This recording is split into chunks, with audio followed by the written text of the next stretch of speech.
Ang dulas na sahigo. Yung daanan. Nakakahiya kapag nadulas ka diyan, pag titinginan ka. Ang dulas kasi ng sapatos ko Ito. Yan. Kaya doon sa inapakan nila, doon maraming tao. Ang dulas doon, Pag para kang nag-i-slide. Hindi ko alam kung anong oras darating yung bus. Hindi ako makapunta kasi ang daming tao.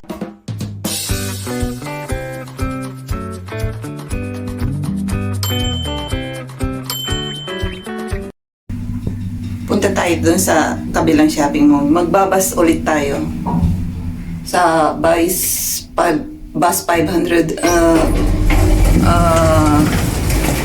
Ano ba yan? Hindi ko alam kung anong oras darating. Tignan natin doon sa station kung anong oras dumarating. Magtatapon mo ko ng basura. Tatapon ko na yung tolya ng asawa ko Diyos ko po, daming ice.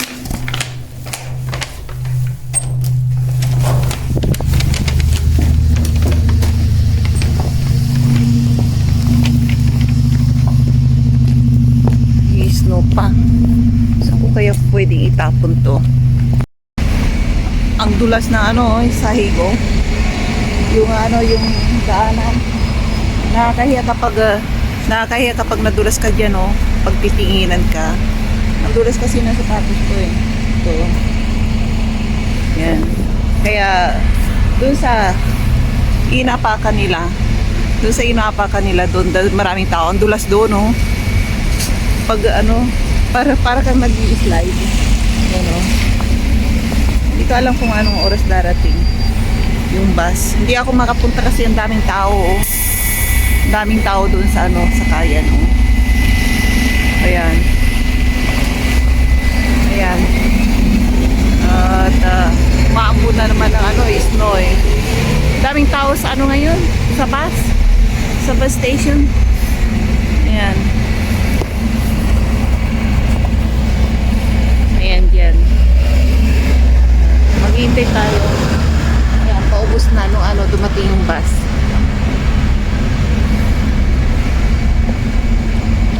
Ayan, yung bus 500. By number dito mga bus. Katulad niyan. Ayan. Clubhouse po yan. So, yan. Tingnan yung bus 31. Ganito to dito. By number. Kapag hindi kayo marunong magbasa ng check language nila, by number na lang kaya bumasa. Ayan.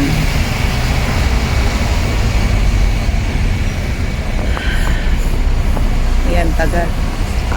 Ang dulas ng ang nipis pa naman naka-boots na naman ako. Ang nipis ng yung isa ko sanang boots ang isinuot ko, yung binili ko dati sa H&M. Maganda yun. Kaso nga lang mataas. Nakakangawit kapag maglalakad ka ng matagal sa mall. Maglalakad ako ng matagal sa mall kaya hindi ko isinuot. Ayan. Dito tayo. Maghihintay rin tayo. Ayan. Ang lamig-lamig. Dito tayo sa sakayan ng bus. Papunta tayo sa bus number 500. Dito tayo sa Nisa. Ayan. Madulas yung sahig. Sahig. Tuloy ako.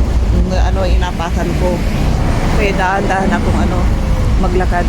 Kung hindi, kapag ako'y nadulas, magtatawanan ako ng mga bata rito at mga binatilyo. Aba, parang maglalaro. Papunta sila sa sa bundok, yung iba. Kasi kapag umulan ng snow dito, ganito dito, takbuhan ng mga tao sa bundok.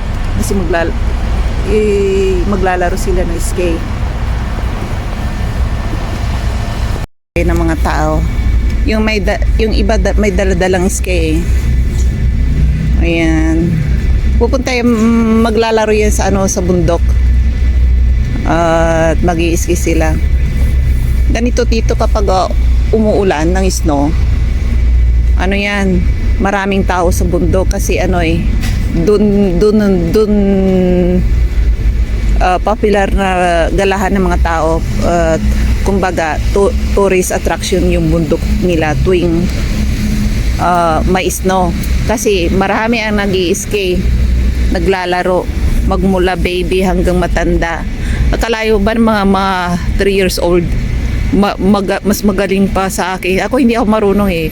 Yung mga ganyang edad, ang galing-galing mag-slide sa skate. Grabe. Ayan. Kaya tayo mga Asian hindi ano eh, wala tayong snow eh, kaya hindi marunong.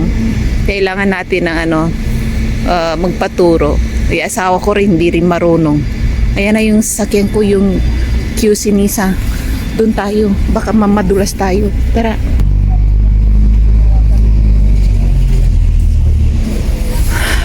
Ayan, parating ng Nisa. Yung 500, free yan na bus. Walang bayad yan.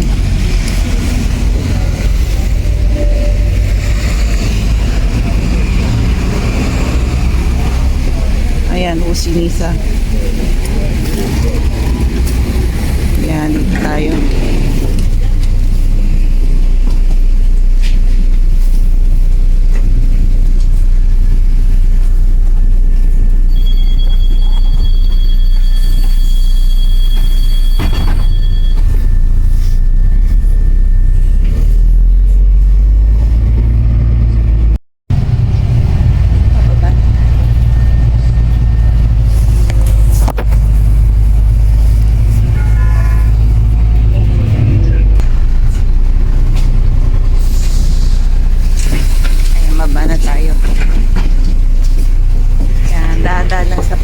Pagbaba kasi madulas, kaya umaambon ng snow dito. Malamig na malamig sa labas. Pagpasok mo sa loob mainit kasi sa loob ng mall may heater, kaya takbuhan ng mga pulubi yung mga homeless sa shopping mall kasi mainit.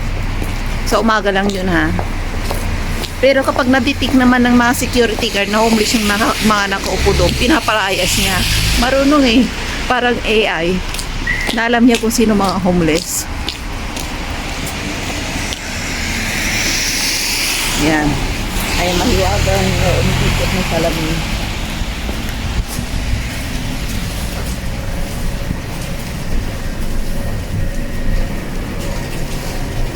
Yan, tara. Nasa shopping mall na tayo. May sinihan dito kami nanonood ng sine kasi maganda rito, malaki kaysa doon yung sa malapit sa amin. Kapag kasama mo ang mga baby, may scammer ang mga nandoon eh sa unahan, yung mga cashier doon. Kapag nakita nilang Asian ka, wala silang patawad. Dito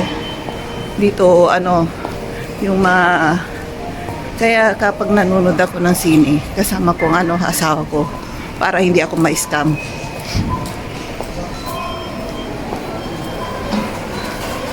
May rito eh, may Asian store dito sa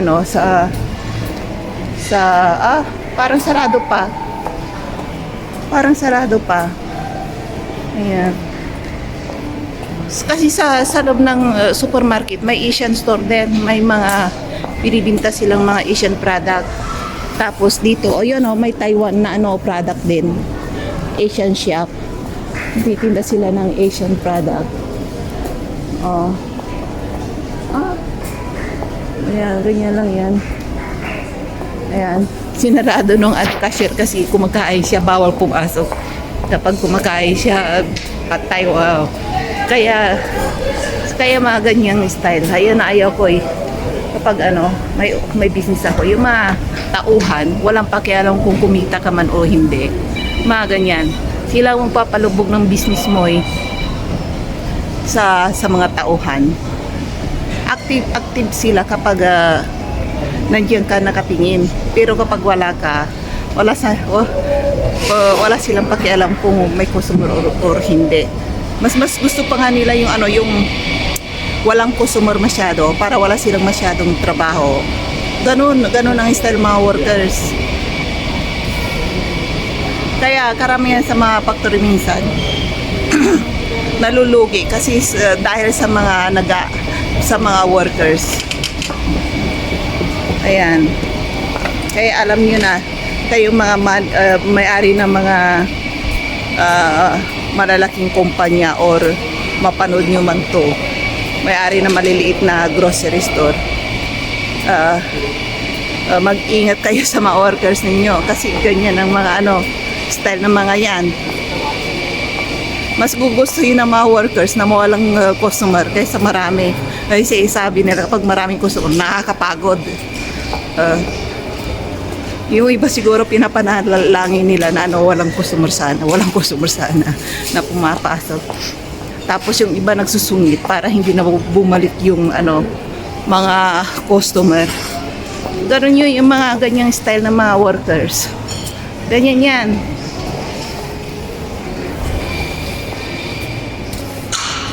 Ayan, habang hinihintay natin yung asawa ko, muna tayo? Gagala-gala. Tingin tayo kung may mga murang mga damit ba. Ito, ang binibinta lang, mga juice lang, fruit juice. Marami rin bumibili.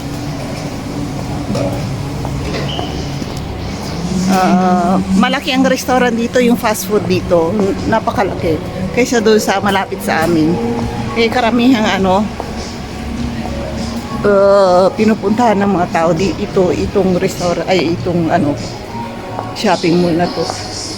Kasi tingnan mo yung Douglas na branded na mga perfume. Diyan ka makakabili ng mga branded perfume. Yung mga artista sa atin. Hindi ko alam kung diyan bumibili, pero number 1 popular na yan. Brand niyan. 100%. Libo ang mga mga pabango dito. Pero pagdating dyan sa Asia, napakamahal na. Maabutin na ng 20 mil ang binta nila. Siyempre, pamasahe pa sa custom.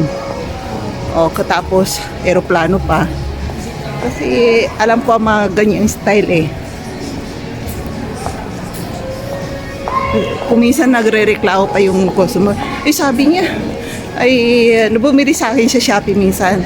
Ang mura-mura sa sa Czech Republic nito, abing ganun. Lang, tago 100 lang. Di binibinta namin kasi aabot ng 600 kasi alam niyo ba kung bakit? Mahal ang pamasahe ng halimbawa binagahe mo express. Nako, mas mahal. Tapos aabot sa mga 16 kilos na binagahe mo, aabot na ng 6,000 na check crowns or sa FedEx mo pinadala. Kung minsan nakagastos ako ng 16,000. Adi sa pera natin yun, kano na yun? Abot na ng 50 mil or 40 mil. Kasi na ngayon, mga 60,000 na yun. Tapos sa custom pa, magbabayad ka pa ng tax. Ayan, kaya kapag nagpapabili sa akin, ayaw ko yung binibili ko yung mabibigat, yung mga buti-buti. Kailangan pa yan i-preserve mo yung karton niya minsan. Walang gas-gas, walang kulo-kulubot. Hindi mo naman yung maiwasan sa sa pagbabagahe, yung bang nadaganan. Siyempre, yung mga karton niya, kulubot, isasauli pa, hindi na bibili. Kaya naasar ka sa mga ganyan katapos hindi pa na discount. Nako, so sa perang yun, kahit ibinta mo ng mga abot ng 1,000, hindi pa rin wala pa rin sa kunti lang ang mo sa yung kita mo kasi napakamahal ng bagay sa FedEx o DHL, custom pa. Kung minsan i-stock pa nila yung mga bagahin mo sa custom. Ganun ang mga style minsan, nasaan yung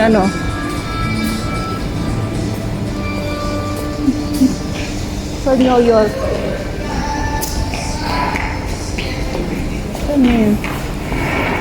So, hinahanap ko yung New York. Nawala na New York, nasa Los Angeles na tayo. Bili ng mga damit na puro branded din, pero maganda. Maganda. Bilihan ng mga damit. Makakabili ka rito ng minsan 20-20 lang ng mga damit eh. Tingnan natin yung tag-bebe. Ay, may music. Kailangan natin isarado. Tagwa 100 lang mga damit. 129. Ay, patay na natin.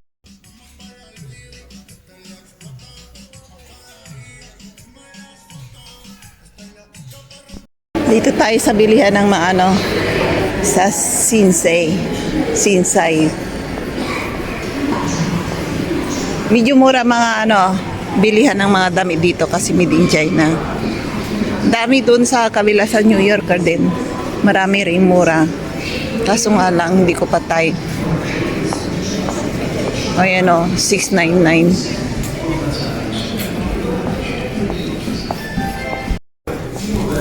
Dito tayo sa bilihan ng mga mga pabango. Ayan Sa mga gustong umorder ng pabango sa akin kayo bumili at sure na mga original.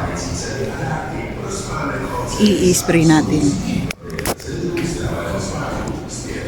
Ang bango nito, love.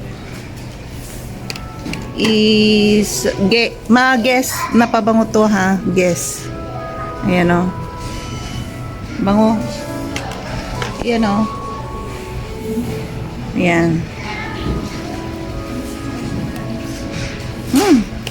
Ang sarap ng bango, ang sarap kasi mga fruit na ang sarap amuyin, ang sarap ha. Mga amoy prutas. Ito magandang mga sarap amuyin. Amoy prutas. Kaysa yung super tapang, nakakahilo ang tapang. Grabe.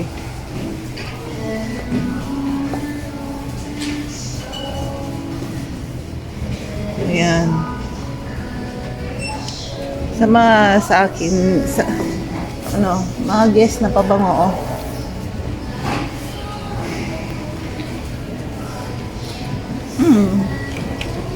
sarap amuyin.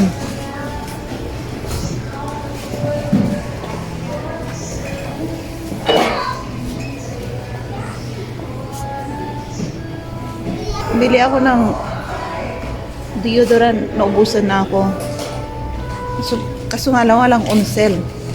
May mga mura, 69 Pwede na 69 lang naman eh. May tagpa 49. Ayaw ko tong basa eh. Ito, basa sa kilikili. Ayan. Ito nasubukan ko na to. Yung crystal na tawas. Ang hirap walang epekto sa kilikili. Kapag ginamit mo yan, yung tawas na to, may crystal tawas sila eh. Walang epekto, parang peke. Kapag pinahid mo sa kilikili, ganun pa rin ang amoy. Kaya mayroon ako, hindi ko ginagamit. Nagbabasa-basa pa yung kilikili mo. Yan, kung minsan nakabili rito ako minsan ng na mga mura. Minsan nakabili ako rito ng mura.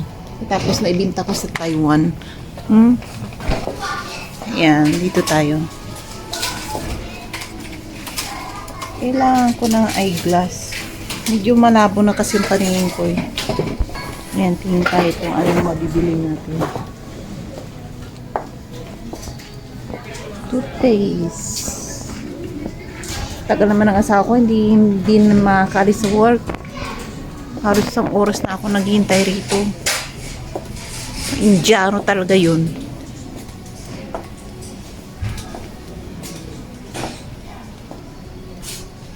Tawagan mo, ayaw sagutin.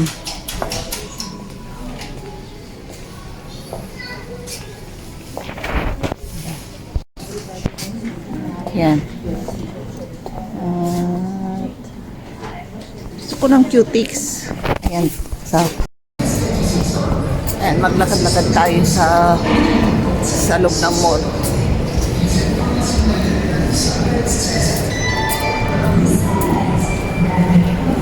Ayan na.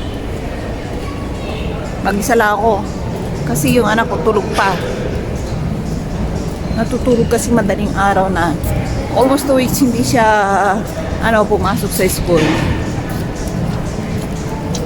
Ayan. Kasi sinabihan nung nagpa-doktor kami, sinabihan siya ng doktor, personal doktor namin, na 1 linggo pa, huwag daw siyang pumasok muna. Stay at home. Naku! Yung ngiti ng anak ko hanggang sa tenga eh. Pasokin natin yung H&M. Kung minsan mura mga damit nila rito eh, makakabili ka ng 20-20 or 50 or 100. 100 sa akin, medyo mahal na yun. Alam mo naman ako, super tibid. Tapos ang mga ganyan pa is branded na damit pa, oh. Ayan, parang walang on sale ngayon. Walang mga namumulat na nagigilong mga nakatatak. Walang on sale ngayon. Ang pinakamura tagwa 149. Hindi ko alam. Dito po muna tayo.